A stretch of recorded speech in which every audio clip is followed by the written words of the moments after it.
Hermanos, buenos días. Vamos a continuar con el estudio de nuestro libro de Apocalipsis. Estamos ya en el capítulo 6. Este capítulo tiene un extremado interés, ya que analizamos las profecías relacionadas con los acontecimientos que en un futuro se desarrollarán sobre la tierra. Habla acerca de los primeros 4 sellos que lo traen 4 jinetes. Los versículos 1 y 2 habla del jinete que hay aquí un caballo blanco y el que lo montaba tenía un arco y le fue dada una corona y salió venciendo y para vencer. El anticristo surgirá como un carismático, encantador y atractivo hombre que fascinará al mundo con un poder subyugante de convicción, como no se ha visto jamás en toda la historia de la humanidad. Y mencionamos estas características porque cuando Jesucristo vino a la tierra, los hombres, las personas a su alrededor, no vieron ningún atractivo especial en él, algo que todavía ocurre hoy en día. Sin embargo, todo el mundo, es decir, todas las naciones, aceptarán a este personaje tan encantador que resultará ser el anticristo. Aunque por supuesto no tendrá este nombre, él llegará al escenario mundial con su propio nombre, con una inteligencia, y todos le aclamarán, desde las instituciones mundiales más renombradas hasta los gobiernos y partidos políticos, los científicos y pensadores. Todos unánimemente le pregonarán como el Salvador del mundo. La opinión de que el primer jinete sentado sobre el caballo blanco es el anticristo parece satisfacer de una manera más completa las demandas del texto. Los versículos 3 y 4 habla de otro jinete. El caballo rojo trae guerra y conflicto. Y salió otro caballo bermejo, y al que lo montaba le fue dado poder de quitarle la tierra la paz, y que se matasen unos a otros, y se le dio una gran espada. Como el segundo sello sale el segundo caballo bermejo, que es el color de la sangre, a recorrer la tierra. A este jinete se le dio una gran espada, lo que implica lucha, porque se utilizaba en el combate cuerpo a cuerpo. No será hasta el segundo sello, con el jinete al lomo del caballo rojo, que la paz es quitada de la tierra. El segundo sello contempla ejércitos invasores en una feroz guerra cuerpo a cuerpo. Desde la Segunda Guerra Mundial ha habido más de 150 guerras de un tipo o de otro en la tierra. Esta tercera guerra que se pronostica, se profetiza, va a ser mucho más grande y en verdad faltarían palabras para poder escribir de su gran efecto devastador. Los versículos 5 y 6 hablan del jinete que monta el caballo negro, que significa trae escasez y desigualdad. Un caballo negro, y el que lo montaba tenía una balanza en la mano. Las balanzas simbolizan la necesidad de medir cuidadosamente y racionar la comida. Esto habla de un tiempo de una escasez inconmensurable. Después de las guerras y crisis, como lo que estamos viviendo, viene una hambruna. Pero esta hambruna que describe la palabra acá será generalizada y de proporciones muy grandes. El versículo 7 y 8 habla del caballo amarillo. Y he aquí un caballo amarillo. Aquí se describe a una enfermedad, a una plaga de proporciones catastróficas que consumirá una cuarta parte de la población de la tierra. No habrá suficiente medicina, antibióticos o penicilina para curar a todos los afectados en este tiempo. Es una crisis exponencial, nada comparable a los tiempos que hoy día estamos viviendo, donde también tenemos escasez, como el caso nuestro de Perú, que no tenemos oxígeno y prácticamente las medicinas para combatir esta pandemia que estamos viviendo. Nuestro siglo ha visto a cientos de millones asesinados por los dictadores, la guerra, el hambre, y aún así esto estará muy por debajo en comparación a las cifras de muerte que despertará la venida de este último dictador. No nos sorprende que Jesús dijera de este tiempo, porque habrá gran tribulación, cual no lo ha habido desde el principio del mundo hasta ahora, ni la habrá. Eso está en Mateo 24:21. El quinto y el sexto sello del libro son abiertos. Dice: vi bajo el altar las almas de los que habían sido muertos por causa de la palabra de Dios. Que estas almas estén bajo el altar enfatiza que sus vidas fueron derramadas como una ofrenda a Dios, que habían sido muertos por causa de la palabra de Dios.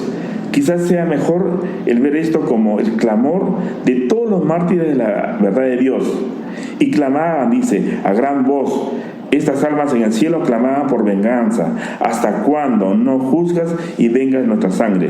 Usualmente no pensamos que el pueblo de Dios clama por venganza, pero ellos hacen su clamor a Dios Y se les dijo que descansasen todavía un poco de tiempo. Se les pide a estos santos que esperen hasta que se completara el número de sus consiervos y sus hermanos, que también habían de ser muertos como ellos. Esto puede significar que ellos deben de esperar hasta que todos los mártires señalados por Dios sean muertos. Los versículos del 12 al 17 hablan del sexto sello. Se trata de una catástrofe cósmica, un gran terremoto, y el sol se puso negro como tela de silicio, y la luna se volvió toda como sangre, y las estrellas del cielo cayeron sobre la tierra. En la Biblia, las perturbaciones celestiales muy a menudo están conectadas con la venida del Mesías. Los profetas Isaías, Jeremías, Ezequiel, Joel, Sofonías y Jesús mismo, todos describen tales cosas en los libros. Un ejemplo tenemos acá en el libro de Sofonías, capítulo 1, versículos del 14 al 16. Día de ira, aquel día de angustia y de aprieto, día de alboroto y de asolamiento, día de tiniebla y de oscuridad, día de nublado y de entenebrecimiento, día de trompeta y de algazara sobre las ciudades fortificadas y sobre las altas torres. ¿Cómo es que los sellos se ajustan al plan profético de Dios? Los primeros 6 sellos son un resumen de los juicios distribuidos sobre todo el libro, un resumen breve de lo que ocurrirá en el día del Señor. Ese tiempo empieza con la revelación del Anticristo, el primer sello, y concluye con la revelación de aquel que está sobre el trono. Los sellos representan las condiciones inmediatas antes del fin o condiciones más generales que prevalecen sobre un periodo más extendido hasta la venida de Jesús. Amados, ahora estudiaremos el capítulo 6 de este importante libro de Apocalipsis, versículo 1. Vi cuando el Cordero abrió uno de los sellos y oí a uno de los 4 seres vivientes decir con voz de trueno: ven y mira. Vamos a ver lo que sucede cuando abre el rollo. El inicio de la gran tribulación es en este momento. Los 7 sellos son el bosquejo de toda la gran tribulación. Cada sello va revelando más y más desde cómo empezará la gran tribulación, el significado de los caballos para los judíos, y el mundo de esa época representa batalla, ataque, guerra, conquista, victoria. Nosotros no lo vemos así, somos una cultura diferente. ¿Se acuerdan cuando nuestro Inca Atahualpa se asustó cuando vio el caballo que trajeron los españoles? Para ellos significaba guerra. Vamos a ver a manera de ilustración en Job capítulo 39, versículos del 19 al 25, lo que significaba el caballo en ese entonces. ¿Diste tú al caballo la fuerza? ¿Vestiste tú su cuello de crines ondulantes? ¿Le intimidarás tú como a langosta? El resoplido de su nariz es formidable, escarba la tierra, se alegran en su fuerza, sale al encuentro de las armas, hace burla del espanto y no teme, ni vuelve el rostro delante de la espada. Contra él suenan la aljaba, el hierro de la lanza y de la jabalina, y él con ímpetu y furor escarba la tierra, sin importarle el sonido de la trompeta. Antes, como que dice entre los clarines: ¡ea! Y desde lejos huele la batalla, el grito de los capitanes y el vocerío. Es un animal inteligentísimo. Bueno, no vamos a tratar mucho del caballo porque no nos va a dar el tiempo, pero es lindo, hermanos, ver, como dice la palabra, el caballo se alista para la batalla, o sea, es un animal de guerra, pero Jehová al final es el que va a dar la victoria. Entonces hay muchos pasajes muy bonitos con referencia a esto. Y una de las cosas también importantes que era en esos tiempos, dice que el ganador siempre entraba cuando vencía naciones, ganaba, conquistaba reinos, entraban esos vencedores en caballo blanco. Esto en la mente, especialmente de los judíos, significaba victoria. Versículo 2: y miré, y he aquí un caballo blanco, y el que lo montaba tenía un arco, y le fue dada una corona, y salió venciendo y para vencer. La primera parte del periodo de la gran tribulación va a ser el anticristo. Entrará diciendo que traerá paz, conquistará sin guerra. Eso todo también Daniel ya lo había escrito en el 9:26. Y después de las 62 semanas se quitará la vida al Mesías, mas no por sí. Y el pueblo de un príncipe que ha de venir destruirá la ciudad y el santuario, y su fin será con inundación, y hasta el fin de la guerra durarán las devastaciones. Hasta el fin, hasta que el Señor no lo mate con el espíritu de su boca al anticristo, durarán las devastaciones. Al principio de los 3 años y medio dará todo lo que el mundo quiere. Serán engañados y terminarán adorándolo. Es casi igual al caballo donde viene el Mesías, donde vendrá. El anticristo es un gran imitador. Se hace pasar por el Mesías prometido. Vamos a ver algunas diferencias, tampoco nos podemos demorar mucho, hay muchas. Entre el primer caballo blanco, que muchos creen, hasta dicen que es Cristo, pero no lo es. El primer caballo blanco, que es el del anticristo, que estamos viendo ahorita, sale de los mares. En el capítulo 13 dice, y vi subir del mar una bestia. El anticristo sale del mar, que tipifica turbulencia, tipifica mundo, problemas. En cambio, Cristo, en el capítulo 19:11 de Apocalipsis, dice, entonces vi el cielo abierto y he aquí un caballo blanco. Cristo viene en su caballo blanco, pero desciende del cielo. Y el que lo montaba se llamaba Fiel y Verdadero, y con justicia juzga y pelea. Y dice que al anticristo se le dio una corona, pero Cristo dice que tiene muchas coronas. El anticristo dice que tiene un arco sin flecha, que quiere decir que entrará en paz, solo usará la vía política, diplomática, para seducir aún a su mismo pueblo judío. Más bien, Cristo viene con una espada, con la espada de su boca. Dice, Cristo usa la espada de su boca, mientras que el anticristo, ya como hemos dicho, no tiene espada, tiene un arco sin espada. Juan lo identifica a Cristo como el fiel y el verdadero. Hay algunas diferencias, ya ustedes pueden seguirlo viendo. El anticristo creará un gobierno mundial, unificará las religiones, que se le llama el ecumenismo, un solo sistema económico mundial, un solo gobierno, quien será el líder máximo, con el falso profeta y el diablo, que serán la Trinidad diabólica. Versículos 3 y 4. El segundo sello. Entonces, el primer sello ha sido la aparición y la venida del anticristo. El segundo sello, los versículos 3 y 4, dice, cuando abrió el segundo sello, oí al segundo ser viviente que decía, ven y mira, y salió otro caballo bermejo, y al que lo montaba le fue dado poder de quitar de la tierra la paz, y que se matasen unos a otros, y se le dio una gran espada que personifica la guerra. Desde que Caín mató a Abel, la guerra va en aumento. Las matanzas se han multiplicado.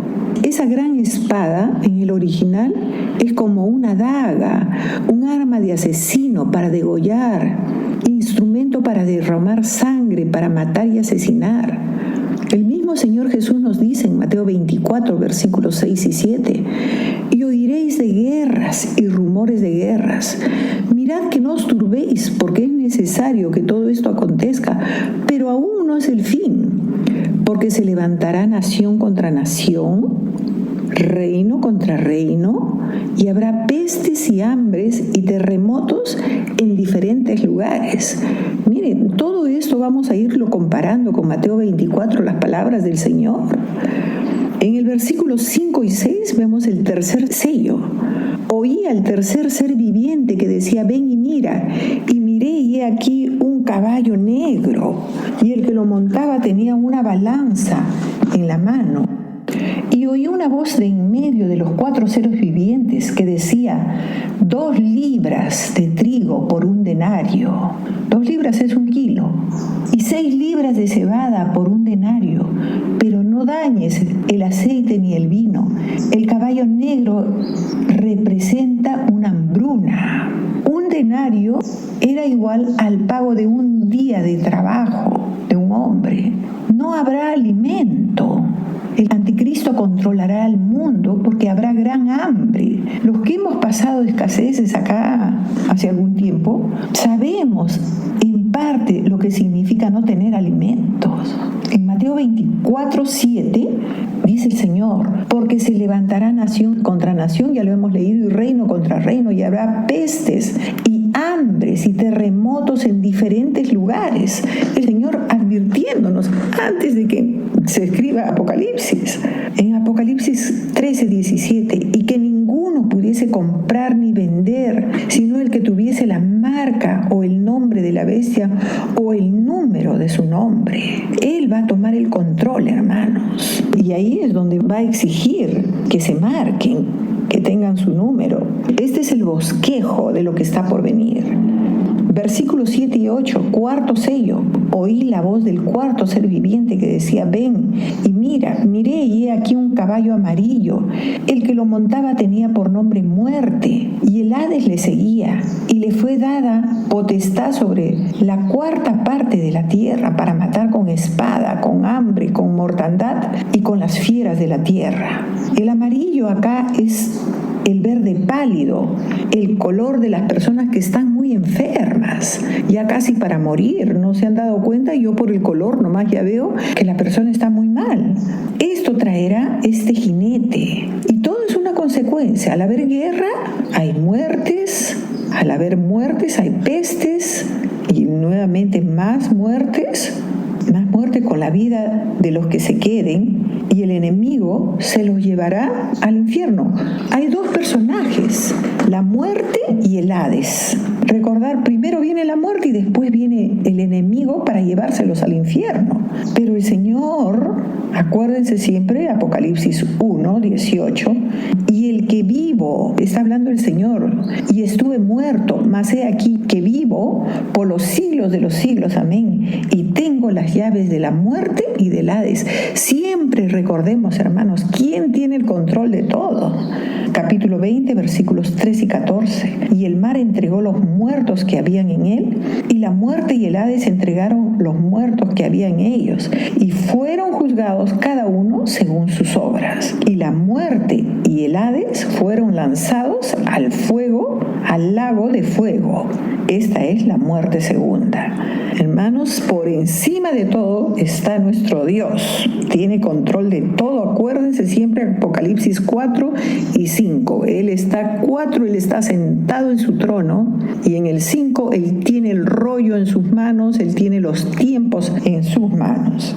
Hay un eslogan muy conocido en el mundo cristiano y dice así: cuando el enemigo te recuerde de tu pasado, tú háblale de su futuro, que dónde va a terminar. Primero viene el anticristo, segundo, las guerras, en estos primeros 4 sellos, en estos caballos y jinetes del Apocalipsis. Tercero, hambre. Y cuarto, muerte. Son las 4 etapas que ya Ezequiel hablaba. Y que todo esto ha sido un preludio, un principio de lo que había de venir. Ezequiel 14:21, por lo cual así ha dicho Jehová el Señor: ¿cuánto más cuando yo enviare contra Jerusalén mis 4 juicios terribles, espada, hambre, fieras y pestilencia, para cortar de ella hombres y bestias? Pestilencia en el original tipifica epidemia, enfermedad que se extiende por todo el mundo. Los historiadores decían que habrá una mortandad como nunca. Describe una enfermedad muy maligna, como pestilencia. Creían muchas cosas, ¿no? La peste bubónica y todo, pero hermanos, lo que hoy vivimos es el cumplimiento de esto. Bueno, es lo que es el principio de dolores. Se avecinan cosas peores, pero estamos viendo lo que nunca antes se ha visto en el mundo entero. Jamás en la vida han muerto tantas vidas como en esta plaga. Seguirá en aumento. Estamos frente a un anticipo de lo que sobrevendrá. El Señor lo dijo exactamente igual en Mateo 24:8, que nadie os engañe. Y todo todo esto será principio de dolores. Es apenas el comienzo. Nos está diciendo que será muy triste para los que se quedan. Será en un abrir y cerrar de ojos. Antes que esto se cumpla, las posibilidades de salvación están a las puertas de nuestras vidas, de nuestras casas, de nuestras familias, de ponernos a cuentas con Él. ¿Se acuerdan de la Odisea? Él está llamando, Él está tocando, aún a la misma iglesia que le abra, que lo ha dejado. Hoy día mismo deberíamos acercarnos más a Él. Hermanos, nos quejamos de todo, sufrimos, pero amamos la vida. Vivimos como si nunca fuéramos a morir, como si viviéramos para siempre. No nos preparamos para nuestro encuentro con Dios, porque tenemos temor, pero es una realidad. Estamos viviendo una realidad. Como cristianos debemos de saber bien que estamos en este mundo, pero no somos parte de este mundo. Pasamos por diversas pruebas, igual que el mundo. Tristeza, tribulación, problemas económicos, familiares, emocionales. Eso Dios lo permite para que no nos acomodemos en esta tierra que es temporal. Tenemos que saber muy bien que en este mundo tendremos aflicción. Filipenses dice que se nos ha concedido creer en Él y también sufrir por Él. Segunda Timoteo 3:12 dice, y también todos los que quieren vivir piadosamente en Cristo Jesús padecerán persecución. No nos vamos a librar. Preparémonos. Imposible vivir sin problemas. Por eso este libro, que es tan importante, nos ayuda a tener un enfoque real de lo que es la vida cristiana. Nos alienta a saber que Dios reina en su trono y que habrá un final dichoso para su iglesia. Versículo 9, del 9 al 11, el quinto sello. Una escena celestial. Vi bajo el altar las almas de los que habían sido muertos por causa de la palabra de Dios y por el testimonio que tenían. Y clamaban a gran voz diciendo, ¿hasta cuándo, Señor santo y verdadero, nos juzgas y vengas nuestra sangre en los que moran en la tierra? Versículo 11. Y se les dieron vestiduras blancas y se les dijo que descansasen todavía un poco de tiempo hasta que se completara el número de sus consiervos y hermanos, que también habían de ser muertos como ellos. ¿Quiénes eran estas personas? Los que murieron en la gran tribulación, los que no se dejaron marcar, los que escaparon del dominio del anticristo. Pero el Señor tiene un tiempo para, como hablábamos la clase pasada, para que pueda vengarse, para que venga el castigo.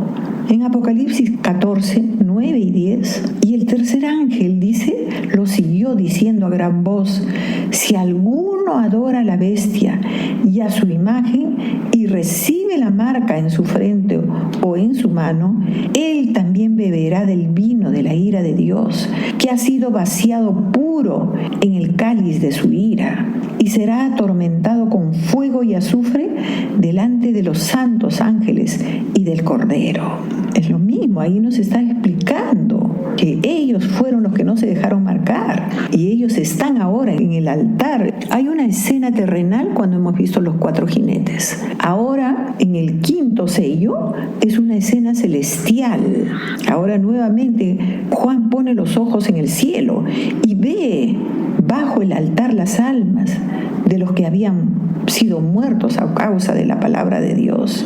Apocalipsis 24, y vi tronos y se sentaron sobre ellos los que recibieron facultad de juzgar, y vi las almas de los decapitados por causa del testimonio de Jesús y por la palabra de Dios, los que no habían adorado a la bestia ni a su imagen, y que no recibieron la marca en sus frentes ni en sus manos, y vivieron y reinaron con Cristo 1000 años. Versículo 10 del mismo capítulo 20.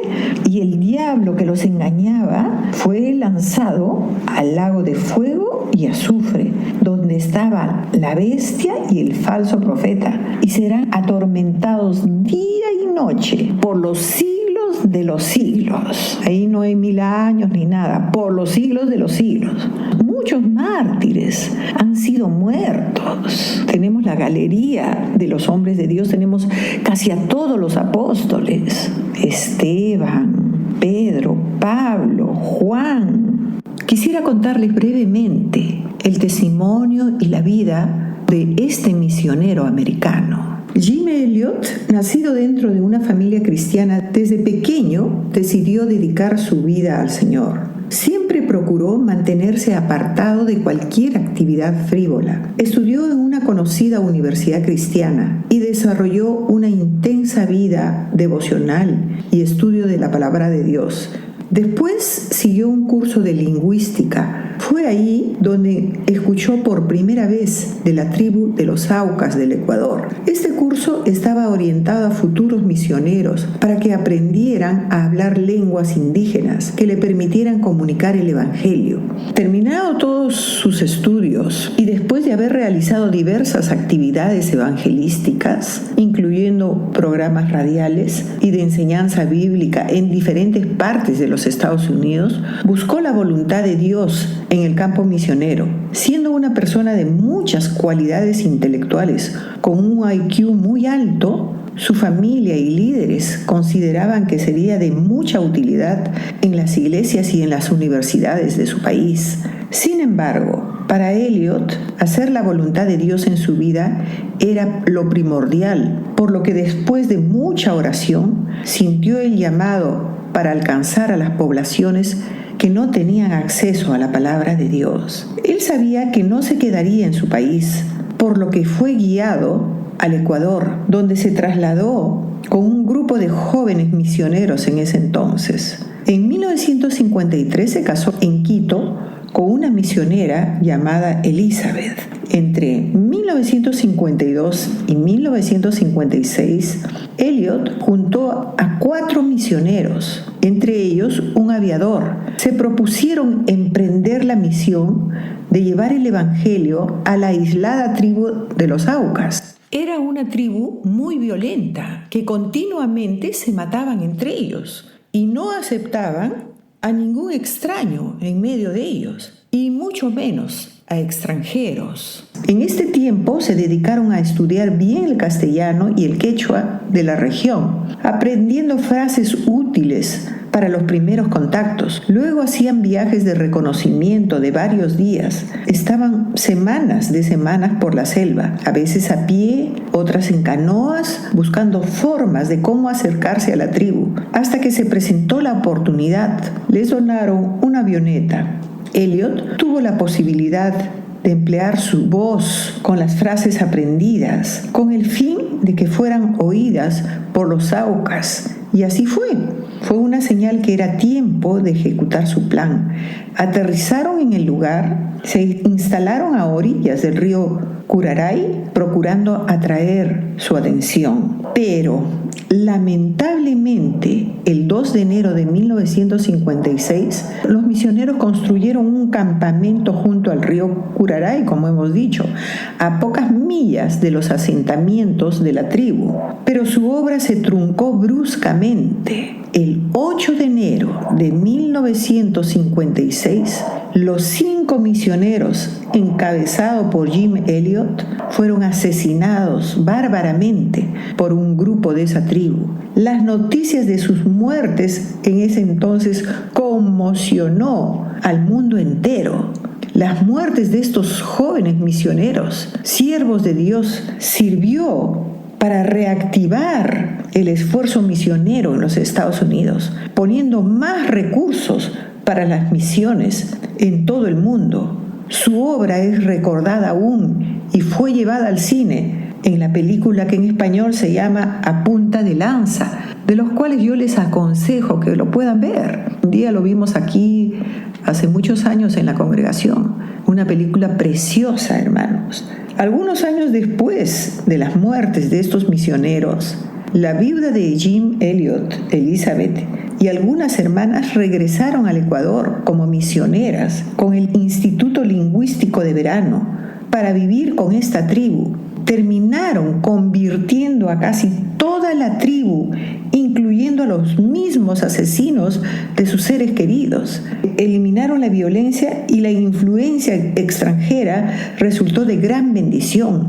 El triunfo de la causa de Cristo quedó demostrada cuando un grupo de Aucas hizo llegar a Raquel Saint, hermana del aviador, y a Elizabeth un mensaje con una invitación de vivir entre ellos. Al poco tiempo, Elizabeth escribía esto: hoy me encuentro sentada en una chocita de paja, a menos de 4 metros de distancia. Están sentados 2 de los 7 hombres que dieron muerte a mi esposo. El Señor puso perdón en sus corazones y pudieron compartir el amor de Dios con ellos. Estos 5 jóvenes americanos murieron lejos de su patria de una forma terrible por causa del nombre de Cristo, dejando viudas, hijos jóvenes y pequeños. Pero a pesar del dolor tan grande, sus sacrificios rindieron mucho fruto. La vida y muerte de Jim Elliot y sus 4 amigos fue un testimonio de hombres comprometidos con Dios. Y como hemos estado aprendiendo, la sangre de estos misioneros fue una semilla para que toda América Latina, toda América del Sur fuera evangelizada. Estuvo por mucho tiempo el Instituto Lingüístico de Verano aquí en el Perú, en la selva peruana. Hermanos, que esto sea un desafío. Tal vez ahora no estaremos en la selva de estas tribus salvajes, violentas, pero estamos, hermanos, en un tiempo muy difícil, donde la persecución se está levantando, donde nuestros enemigos se multiplican. Y ahí es donde Dios quiere que estemos al frente y veremos el fruto de Dios, porque nuestro trabajo y su palabra nunca va a ser en vano. Pablo decía: yo ya estoy para ser sacrificado, mejor dicho, decapitado. Así vivieron los héroes de la fe, los que nos precedieron, los grandes hombres de Dios. ¡Qué contraste con los cristianos de hoy! Totalmente indiferentes, buscando la prosperidad, su beneficio. Ya no quiero hablar más, hermanos, pero hay una gran diferencia de lo que Dios demanda, de nuestra valentía por el Señor, y cómo estamos haciéndonos tibios y dejando al Señor y no nos damos cuenta. Apocalipsis capítulo 12, versículos 11 y 17. Y ellos le han vencido por medio de la sangre del Cordero y de la palabra del testimonio de ellos, y menospreciaron sus vidas. ¿Hasta cuándo? Hasta la muerte. ¿Cuánto nos falta, hermanos? Versículo 17. Entonces el dragón se llenó de ira contra la mujer, o sea, contra la iglesia, contra su pueblo, y se fue a hacer guerra contra el resto de la descendencia de ella, los que guardan los mandamientos de Dios y tienen el testimonio de Jesucristo. Va a haber una guerra, hay una guerra, nos odian. Es una lucha espiritual, es una guerra de simientes. Anda al mundo y háblales de Dios a todas estas organizaciones que son enemigos de Dios y de su palabra. Hay una guerra declarada contra nosotros, los creyentes, de parte de los que moran en esta tierra. ¿Qué cosa quiere decir moran en esta tierra en el original? Que aman la tierra, que están pegados a sus deleites, a sus placeres, que viven en sus egoísmos. Y ellos le piden: ¿hasta cuándo, Señor? ¿No nos vas a hacer justicia? Dicen los que han sido decapitados: han derramado tanta sangre, ya levántate, Señor. Y el Señor en respuesta da sus vestiduras blancas y les pide que descansen por un poquito de tiempo. Mateo 24:9. Entonces os entregarán a tribulación y os matarán, y seréis aborrecidos de todas las gentes por causa de mi nombre. Se entregarán unos a otros, ya hemos leído. Y hermanos, eso está sucediendo ahora. Es un mensaje para nosotros, hermanos. Dice: ¿por qué no haces justicia? Le piden esas almas. Esto nos enseña que confiemos en sus tiempos. Él sabe cuándo va a venir el castigo, que el humo de su ira tiene que llegar al extremo. Estamos a punto de que el Señor cierre la puerta como en los tiempos de Noé y diga: hasta acá no más, como en los tiempos tiempos de Sodoma y Gomorra. Que conozcamos, hermanos, el tiempo tan difícil que nos ha tocado vivir. Versículos 12 y 14, aquí vemos el sexto sello. Otra vez una escena acá en la tierra, pero esto sí es para más adelante. Miré cuando abrió el sexto sello, y aquí hubo un gran terremoto, y el sol se puso negro como tela de silicio, y la luna se volvió toda como sangre, y las estrellas del cielo cayeron sobre la tierra, como la higuera deja caer sus higos cuando es sacudida, y un fuerte viento, y el cielo se desvaneció como un pergamino que se enrolla, y todo monte y toda isla se removió de su lugar. Este terremoto va a ser de gran intensidad. Hemos visto terremotos fuertes, pero este no se va a comparar a nada. Y ya el mundo que no conoce a Dios, defensa civil, como siempre les he dicho, ya desde hace 10 años, cuando viví en La Molina, nos llamaba a tener clases, de ser precavidos, a saber qué cosa debemos de tener en nuestras casas. Ya está preparándose, especialmente acá en el Perú. Este terremoto que se avecina será de gran intensidad, donde ya no estaremos nosotros, se dan cuenta, ya nosotros estaremos con el Señor. Ezequiel 32, 7 y 8 y 14. Y cuando te haya extinguido, cubriré los cielos y haré entenebrecer sus estrellas. El sol cubriré con nublado y la luna no hará resplandecer su luz. Haré entenebrecer todos los astros brillantes del cielo por ti y pondré tinieblas sobre tu tierra, dice Jehová el Señor. Versículo 14, y el cielo se desvaneció como un pergamino que se enrolla, ¿no ve? Es lo mismo, la misma visión. Y todo monte y toda isla se removió de su lugar. Pero hay mucho por hablar. Se ha comprobado que los terremotos han removido. Isaías 34:4. Y todo el ejército de los cielos se disolverá y se enrollarán los cielos como un libro, ¿no? Otro profeta, Isaías, hablando lo mismo. Y caerá todo su ejército como se cae la hoja de la parra y como se cae la de la higuera. Ocurrirán cosas indescriptibles, hermanos. Después de esos terremotos vendrán grandes tsunamis. Todo esto se ha escrito no es para ser terrorífico ni tener miedo, sino más bien para tener muy en claro nuestras prioridades. Los gálatas querían evitar la persecución. Imposible, les decía Pablo. Es parte de nuestra naturaleza el tratar de no salir al frente y de tener temor. Pero tenemos que pedirle al Señor fuerzas para que nada nos detenga y podamos seguir y cumplir con los planes y propósitos que Dios tiene antes que sea demasiado tarde. Y para terminar, versículos 15 y 16.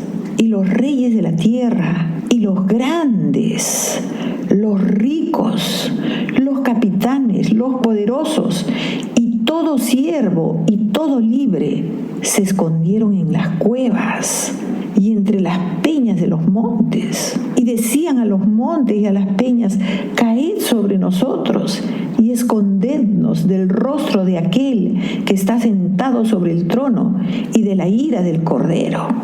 Aquí nos habla, hermanos, de un grupo de 7 personas que representan a toda la humanidad, que tratarán de esconderse, de protegerse de la ira del Cordero, como lo que estamos viviendo ahora. Primero dice los reyes, después dice los grandes, luego los ricos, los capitanes, los poderosos, y todo siervo y todo libre. 7 tipos de personas dentro de esta humanidad.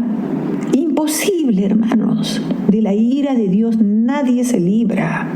Miren ahora, mueren los ricos, mueren los pobres, mueren los inteligentes, mueren los ignorantes, igualito todos van de la misma manera. Lucas 23:30.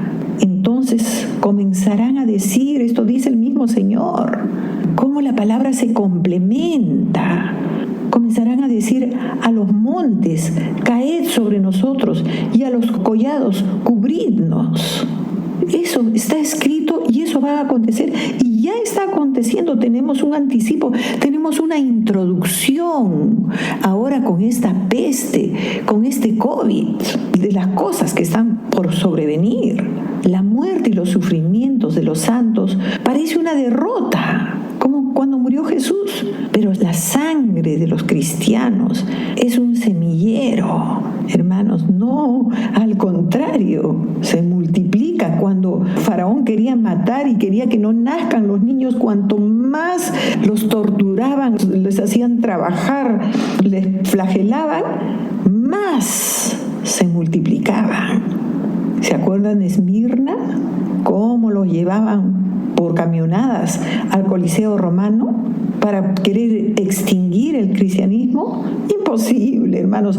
Peor todavía, se multiplicaba. La iglesia de Filadelfia, pobre, humilde, no les querían vender, no querían nada, ni darles comida. Pero el Señor estaba con ellos. Y termina con esta palabra: ¿quién podrá sostenerse cuando la ira de Dios caiga sobre la tierra? Ya estamos viendo, hermanos, en carne propia, ¿quién puede ser fuerte ante esta pandemia y no temer? ¿Dónde está todo el afán por los que nos hemos gastado, lo que hemos amado tanto? Como decía una persona en Italia, sus carteras, sus ropas, sus tantas cosas, ya no se pueden ni reunir ni nada, estamos totalmente encarcelados. Lucas 21, del 25 al 28. Entonces habrá, dice el Señor mismo, anticipándonos, habrá señales en el sol, en la luna y las estrellas. Miren cómo la capa del ozono, miren los incendios. Y en la tierra, dice, angustia de las gentes. Estamos viviendo eso. Hoy día recibí el informe de uno de los más afamados psiquiatras y neurólogos que decían: la gente está llegando a la locura por el terror, por el pánico en el que se está viviendo. Dice, y en la tierra angustia de las gentes confundidas a causa del bramido del mar y de las olas, desfalleciendo los hombres por el temor y la expectación de las cosas que sobrevendrán en la tierra. Hermanos, aparentemente, si Dios no interviene, esto se está yendo, pero a una velocidad terrible, por expectación de las cosas que sobrevendrán en la tierra, porque las potencias de los cielos serán conmovidas. No dice ni siquiera van a ser o podrían ser. Versículo 27, entonces verán al Hijo del Hombre que vendrá en una nube con poder y gran gloria. Cuando estas cosas, versículo 28, comiencen a suceder, ¿qué nos manda el Señor?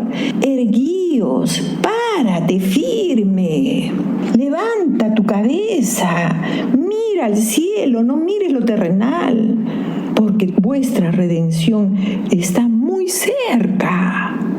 El juicio, hermanos, es mundial. Nadie se librará. Hemos visto, da una descripción detallada de toda la humanidad. Será de menos a más. Y nosotros no nos damos cuenta que son solamente anticipos. Como en los tiempos de Noé, de Lot, somos los mínimos, los más pocos que conocemos los tiempos. Job decía, ¿por qué los que me conocen no conocen mis días? ¿Cómo vivimos hoy? ¿Estamos preparándonos para este día?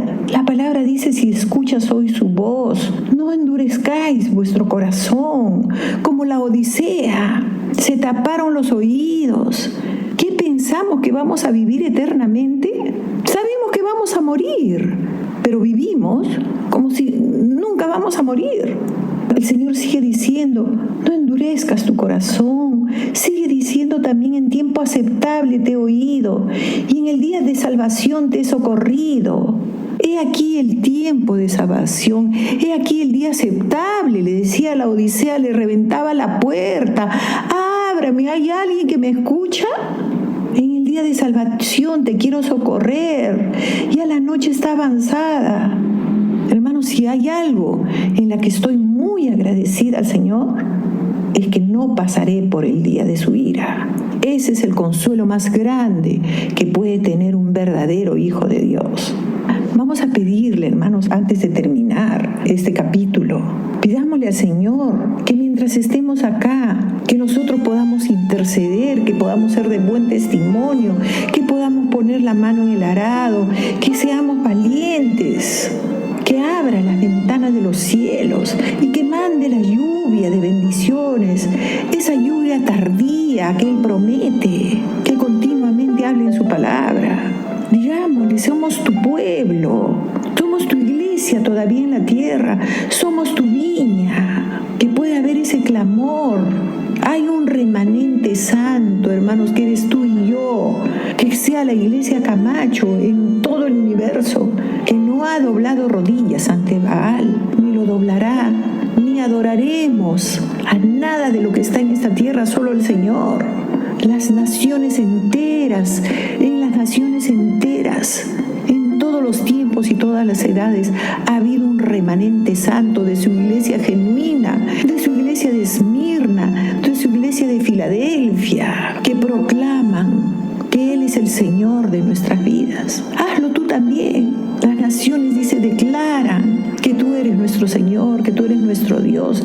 Vamos a entonar esta canción y decirle con todo nuestro corazón: manda una última lluvia, una última cosecha, fortalece a tu pueblo, manda bendiciones de lo alto, que no decaiga nuestro corazón, que no nos des tanta tristeza ni tanto dolor, que no nos volvamos a la locura. Fortalécenos, Señor.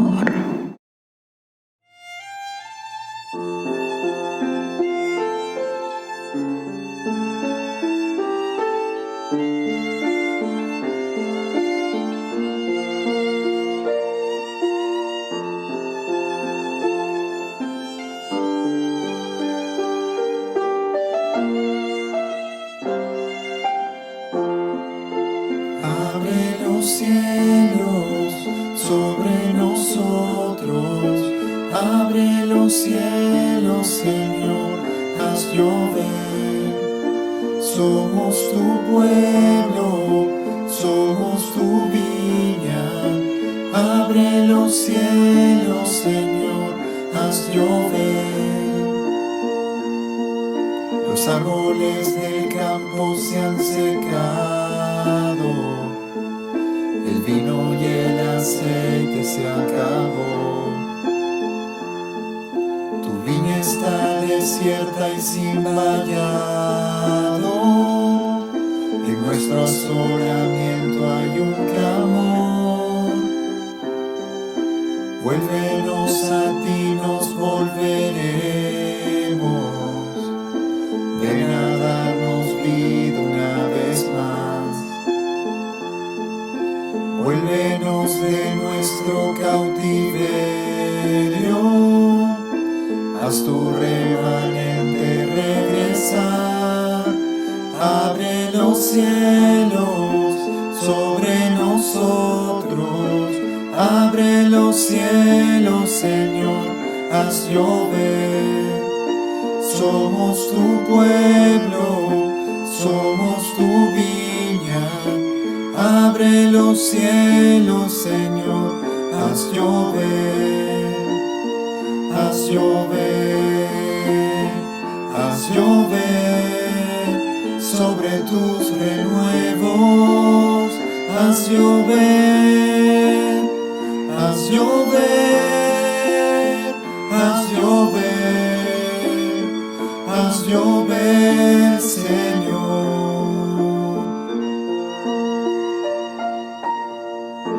En todo el universo, en la tierra y el mar, hasta los cuatro vientos tu dominio será. Jesucristo eres, Señor, como un río impetuoso tu poder fluirá, y el más alto collado ante ti caerá. Eres digno, Hijo de Dios,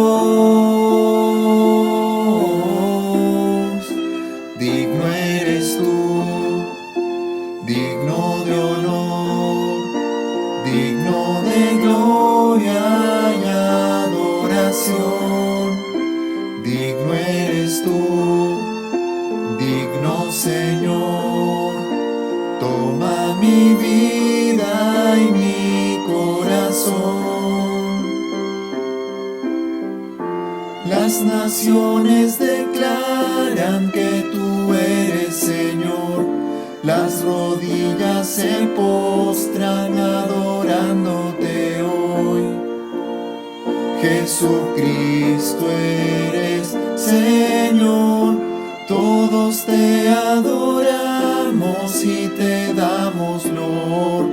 Nuestras vidas alzamos como ofrenda de amor. Eres digno, Hijo de Dios, digno eres tú, digno de honor, digno de gloria y adoración. Digno eres tú, digno Señor. Toma mi vida y mi corazón. Digno eres tú, digno de honor, digno de gloria y adoración. Digno eres tú, digno Señor. Toma mi vida y mi corazón.